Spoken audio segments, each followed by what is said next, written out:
ओम शांति। आमे माने आमर सबु जन्मर कथा कहीं भूली जाऊ। जहाँ भी आमे पूर्व जन्म नहींछु से सबु कथा विषय कहीं आमे पास्ट कथा विषय जानी न पारू बा कहीं भूली जाऊ।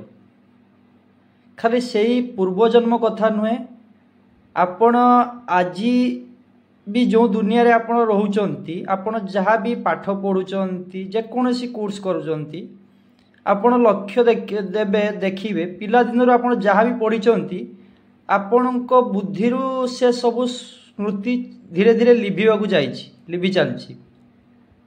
किंतु एमिति काहेकि होछि, काहेकि आमे सब किछि कथा भूली जाउछु?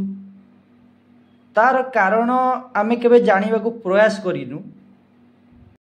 किंतु परम पिता परमात्मा जे कि शिव से हेउछंती अभुक्ता। आमे माने समस्ते भुक्ता।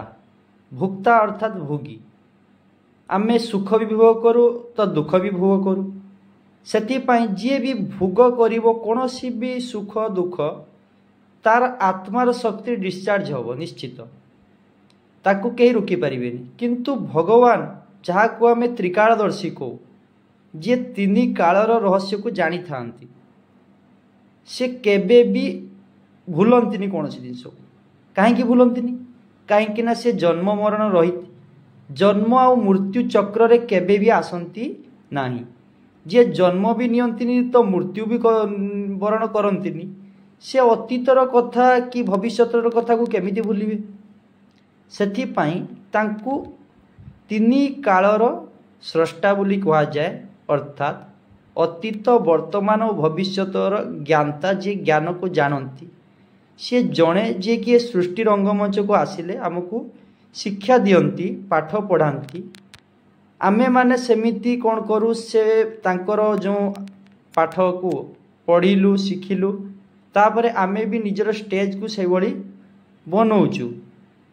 जे ए पाठ को संपूर्ण करि पारुछि से राजयुगर पक्का पुरुषार्थी बनुछि। परम पिता परमात्मा जे कि शिव से ना सुख भोग करंती ना से दुख भोग करंती।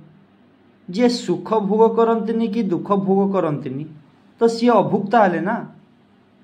जे कोनोसी प्रकार रो भोग ही करू नांती तो तांकर आत्मार शक्ति डिस्चार्ज केमिति हो?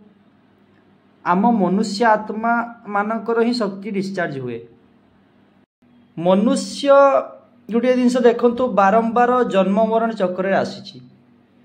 ये सृष्टि रंगमंच रे जेबेठु सी आसुछि, बारंबार सी जन्म मरण चक्र रे आसुछि, अर्थात जन्म नेउछि पुणी मृत्युवरण करुछि। तो बारंबार जन्म आ मृत्यु हवा द्वारा आमे जो घटना वस्तु अतीत रे घटी जाइछि, आमे जो परिवार रे रहिछु, हमर माँ बापा भाई भौणी बंधु कुटुंब जे भी अछंती, आमे तांको भी भूली जाइथाउ। पूर्व जन्मर कथा सबु किछि विस्मृति हुई जाए आम बुद्धिरु। मृत्यु गोटे एमिति एक्सीडेंट, जेमिति एक्सीडेंट रे कौन हुए, आपण को जदि पछ ब्रेन ले माड़ हुई जाए ताले आपण आपणकर अतीतर सबु घटना भली भूली जाती।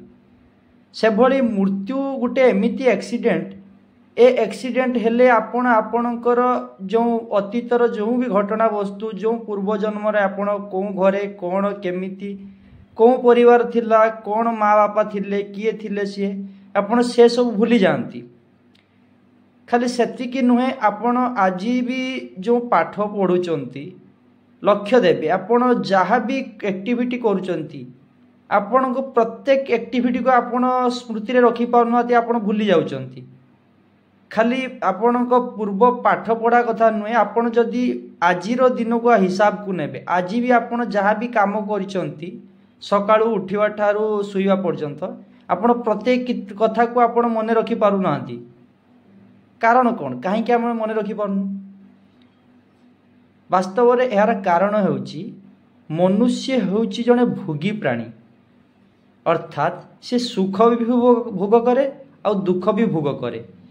जेकोसी व्यक्ति जेतेबेले सुख आ दुख भोग करुची, तार बुद्धि जो शक्ति अच्छी तार जो आत्मार शक्ति अच्छी सुख को भोग करने द्वारा बा दुख को भोग करने द्वारा तार शक्ति तल को चली जाए आ सबुठारु शक्ति तल को जाए कौन आपण जदि कामेन्द्रिय द्वारा सुख भोग कर सबुठारु शक्ति अधिक क्षति हुए ता द्वारा से मनुष्य तार पूर्व कथा को सब भूली जाए विस्मृति हो जाए बुद्धि रे किछि रहे नहीं ठीक कहली ना।